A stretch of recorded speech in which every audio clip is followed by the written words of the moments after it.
नमस्ते बच्चों, आज मैं हिंदी गद्य का विकास प्रश्नावली 17 को लेकर आपके सामने हूँ। कक्षा 9 व 10 के बच्चों हेतु यह सभी प्रश्न बहुत महत्वपूर्ण हैं और अपने रजिस्टर में आप इन्हें ऐड कर लें। तो हमारा प्रथम क्वेश्चन होगा, वशिष्ठ के रचनाकार इनमें से कौन है? तो हमारा क्वेश्चन का आंसर बनेगा ए, राम प्रसाद निरंजनी। हाँ, ऐड कर लेंगे राम प्रसाद निरंजनी। इस पुस्तक के विषय में मैं आपको बताना चाहूँगी कि इसका जो रचना काल है वह 1741 है। बहुत पुरानी पुस्तक है। 458 सर्ग में लिखी गई है।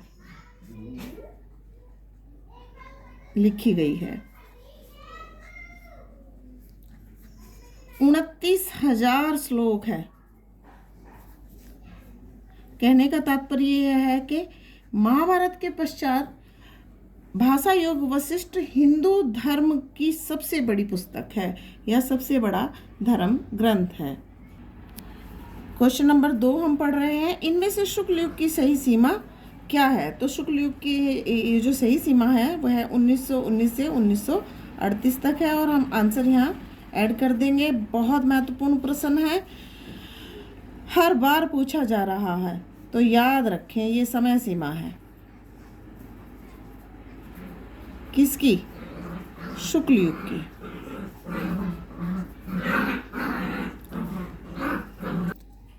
इनमें से कौन शुक्ल युग के सशक्त आलोचक व निबंधकार हैं? तो जो यहाँ पर हम आंसर कर रहे हैं वह है आचार्य रामचंद्र शुक्ल। उत्तर बिल्कुल बिना कुछ सोचे फील कर दें। आचार्य रामचंद्र शुक्ल शुक्ल युग के सबसे सशक्त आलोचक और निबंधकार हैं। क्वेश्चन नंबर 4 पर हम आ रहे हैं, प्रेमचंद के समकालीन 2 कहानीकार इनमें से कौन हैं? तो यहाँ पर दो जो राइटर्स हैं, कहानीकार हैं, उनका दिया गया है ऑप्शन, और हमारे जो ऑप्शन होगा वो होगा ए, बाबू जयशंकर प्रसाद और सुदर्शन। ये जो कहानीकार हैं वह प्रेमचंद के समकालीन है। समकालीन का मतलब है उसी समय में जब प्रेमचंद लिख रहे थे तब और कौन 2 लेखक जो है लिख रहे थे कहानियों को।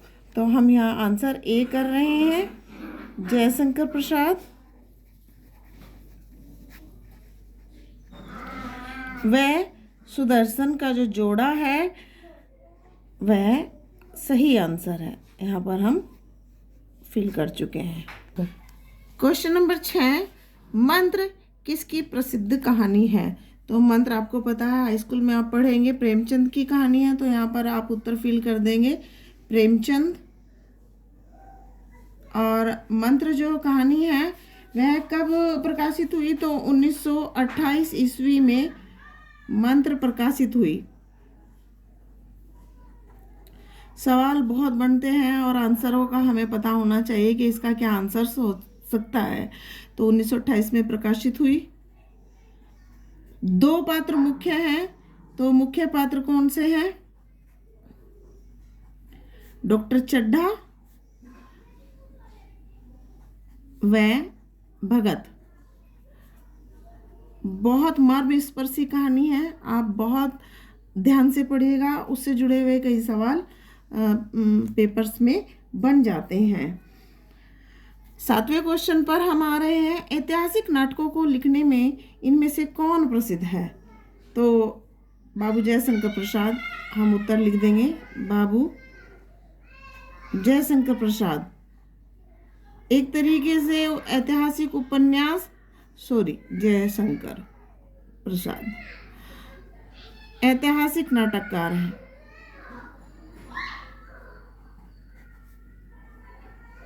या ऐतिहासिक नाटकों के प्रवर्तक भी माने जाते हैं, प्रवर्तक भी हैं इन नाटकों के। अब हम अगले प्रश्न पर आ रहे हैं, आंचलिक उपन्यास लेखन के प्रवर्तक इनमें से कौन माने जाते हैं। यहाँ जो अगला सवाल है वो भी प्रवर्तक से जुड़ा हुआ। प्रवर्तक का मतलब है आरंभ करने वाले। इससे पहले उस विधा के विषय में किसी को पता नहीं होता या उस पर कुछ लिखा नहीं जाता, तो जो जिस विधा को आरंभ करता है साहित्य में वह उस विधा का प्रवर्तक माना जाता है या प्रथम लेखक माना जाता है। तो यहाँ प्रवर्तक शब्द को आप ध्यान से पढ़ें, ध्यान से समझे। प्रवर्तक का मतलब होता है प्रथम बार आरंभ करने वाला। तो यहाँ पर आंचलिक उपन्यास शब्द आया है कि इसके लेखन के प्रवर्तक इनमें से कौन माने जाते हैं। तो बी आंसर फणीश्वर नाथ रेणु। हम आंसर लिखेंगे फणीश्वर नाथ रेणु। और इनके विषय में मैं बता दूं, इनका जो पहला आंचलिक उपन्यास है वह है मैला आंचल। 1954 में ये प्रथम आंचलिक उपन्यास लिखा गया।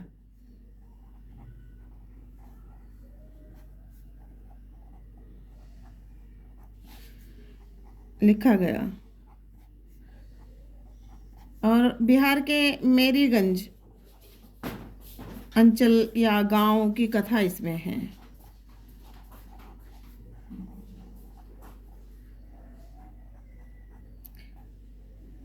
एक दो तीन है ना। और ये प्रथम आंचलिक उपन्यास भी है। आंचलिक उपन्यास एक ही प्रश्न से जुड़े हुए हम 4 से 5 क्वेश्चंस, अन्य क्वेश्चंस के आंसर भी दे सकते हैं। श्रृंखला की कड़ियाँ इनमें से किसका निबंध संग्रह है। तो श्रृंखला की जो कड़ियाँ निबंध संग्रह है वह महादेवी वर्मा का है। आंसर फिल करेंगे महादेवी वर्मा। 1942 में प्रकाशित हुआ है ये। और इस निबंध संग्रह में स्त्रियों के मार्मिक दयनीय दशा का चित्रण मिलता है। कभी कभी ये सवाल पूछ लिया जाता है कि श्रृंखला की कड़ियों नामक निबंध संग्रह में किस प्रकार के निबंध है। तो स्त्रियों के मार्मिक व दयनीय दशा के चित्रण संबंधित निबंध है। कब प्रकाशित हुआ। तो 1942 ईस्वी में ये प्रकाशित हुआ। तो हमारे पास जो है 9 क्वेश्चन। और अब हम 10वें पर आ रहे हैं। इनमें से हंस पत्रिका के संपादक कौन हैं। तो मुंशी प्रेमचंद। मुंशी प्रेमचंद इस प्रश्न का आंसर है। और 1930 ईस्वी में बनारस से पत्रिका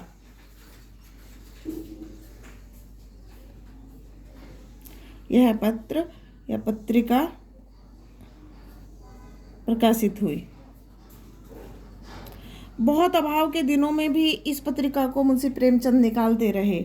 एक तरीके से ये कहना चाहिए कि उनका हृदय जैसी ये पत्रिका थी। मतलब एक जैसे किसी का दिल धड़कता है ना, इस पत्रिका के लिए बिल्कुल वही कंडीशन मुंशी प्रेमचंद के लिए थी। यह पत्रिका उनके दिल के बहुत नज़दीक थी।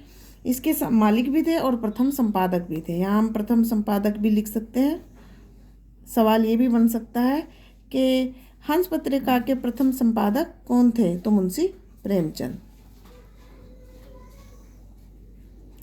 आज की 10 प्रश्नों की है प्रश्नावली मेरी समाप्त होती है।